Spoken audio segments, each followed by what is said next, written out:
Hello and welcome back to this ec3 lecture on monetary policy. We have looked at the limitations of fiscal policy in the first section, and now we turn to what is monetary policy. So we look at monetary policy now.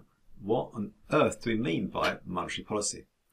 Well, monetary policy is, in the abstract sense, this control over the supply of money and the cost of money, the interest rates, and also the form that money takes and the systems for the storing it and circulating it and so on. So, again, in the abstract terms, monetary policy, you're going to talk about how much money supply you're going to put into the economy or take out, how much do you change interest rates.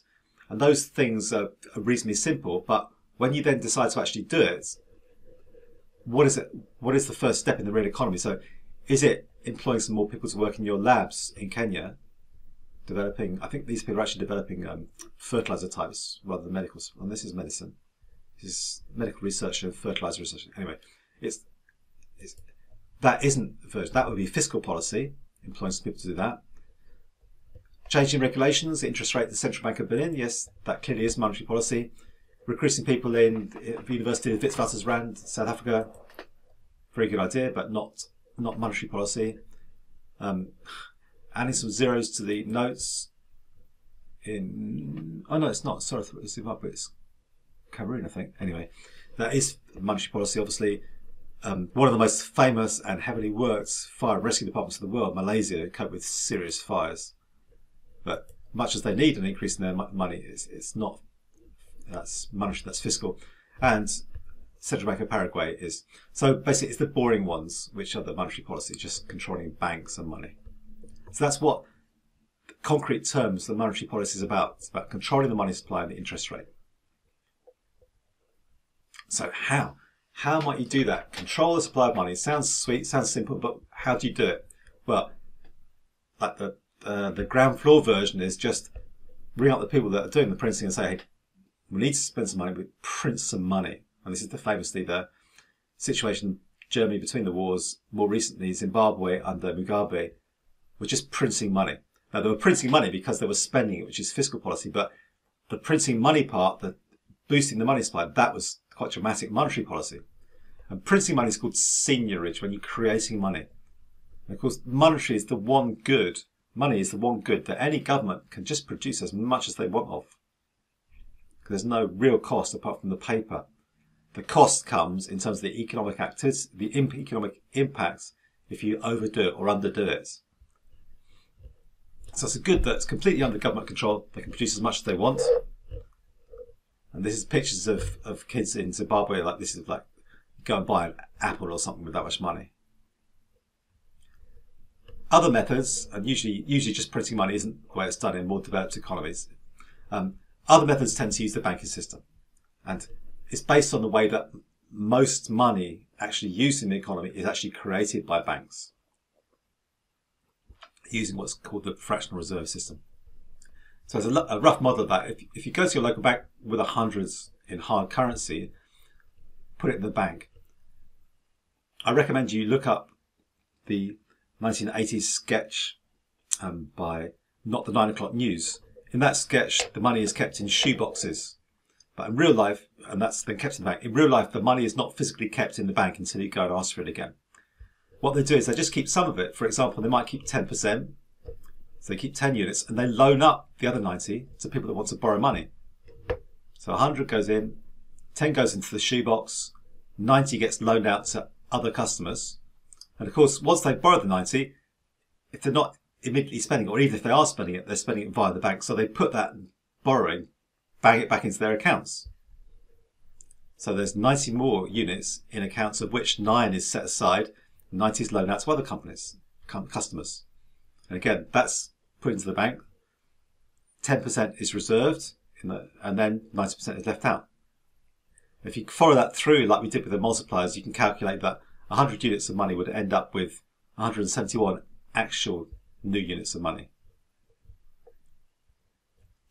So, one way you can control the money supply, apart from printing it, is just to change the minimum reserve requirement. So here you can change this 10%.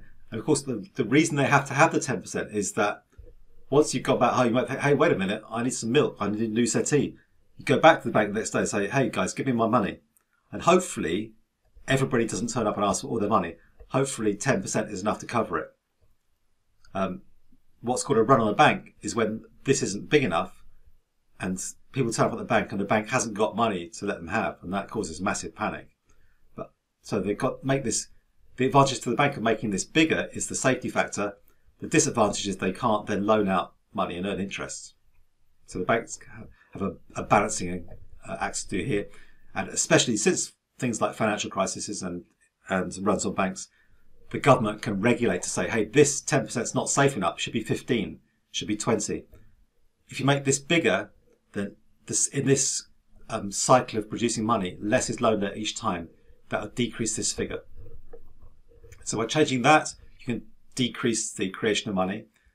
Similarly, change the interest rates that the central bank charges to banks. The other things that banks can do, if they do run short of reserves, instead of saying to customers, we can't help you, they go to the central bank and say, you guys, you've got to lend us some money to cover our liabilities. The central bank always will, because they don't want the banking system to collapse. But they charge interest rates, which can be pretty serious overnight levels of interest rates.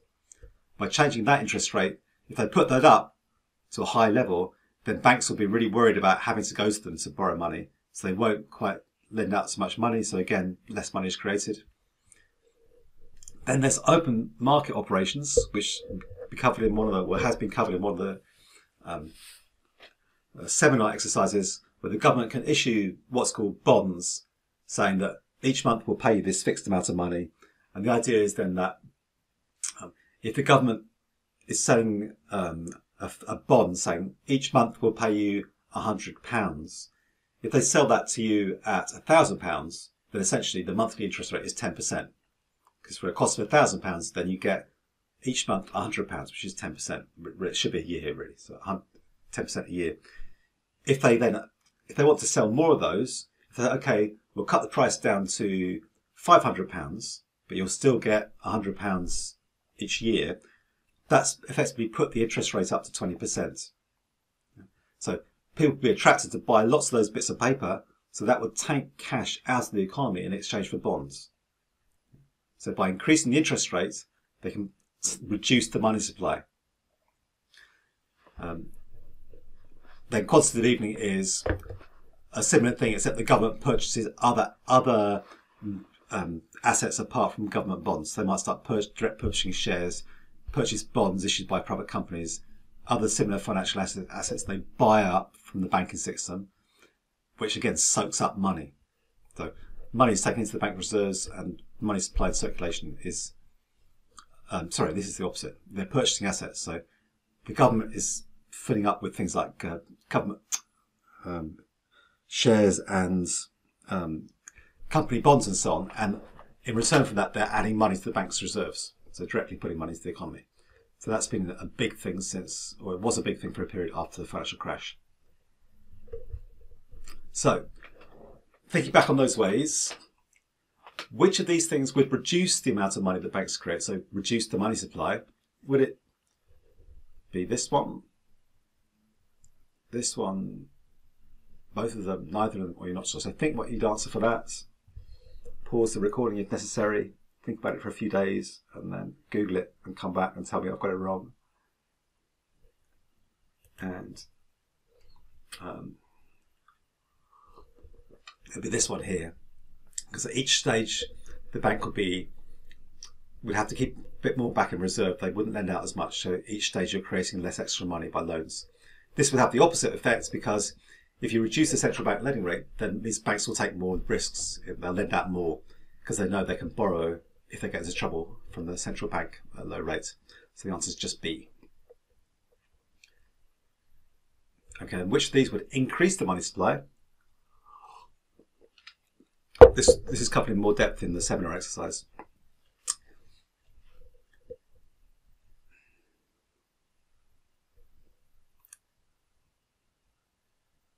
Okay, so pause it if you want, and I'll give you the answer now. So let's go through one by one.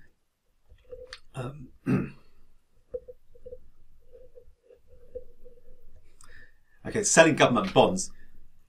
if you sell some government bonds, then you're putting some bonds into the economy in exchange for money that generally wealthy individuals or banks are giving you. So that's taking money out of the economy in exchange for non-financial, less liquid assets like bonds. Buying government bonds would have the opposite effect. So there's all these fairly non-liquid assets called bonds in the economy. You're buying them back in exchange for money. So here you're putting money into the economy. So this B would raise the money supply. Raising the central bank lending rate, that makes banks less likely to take the risk of making more loans themselves, creating money. So that would reduce the money supply. A fall in the price of government bonds, that would mean that there's two ways of looking at it. One way is that if the price of government bonds go down, it means that people want to buy more of them if there's ones that you're selling. But let's say these are not new bonds that you're issuing. It's just bonds that are already being sold and bought between people in the economy. If the price was to decrease, how could that affect the money supply? Well, it's similar to the example I gave you before. If the price of bonds in circulation, if it reduces because of just markets, the secondary market of bonds, if the price falls from 1,000 to 500, but the fixed amount the government pays, called the coupon, if that stays at 100, which it's always fixed, so £100 a year is being paid on this bond, but the price of the bond has fallen from 1,000 to 500. That means the effective interest rate has gone up from 10 to 20%. So fall in the price of government bonds increases the interest rates. And increasing the interest rates means decreasing the money supply because it's increasing the price of money. The long chain of that is that increasing the interest rate, which means the interest rate of other assets, including freshly produced government bonds, would have to also rise. So in other words, the price of those would have to decrease so they'd sell more. Okay, so it's only B that would work. Okay, I'm going to pause there for a moment and then we'll go on to what is monetary policy. No, we won't because we've just done that. What is monetary policy then is controlling the money supply and regulation of the money system. So the next three systems, the next two parts of this is where we're looking in the detailed theory, completing these two models, and then we'll look at inflation in the final section. But we'll pause for a second here.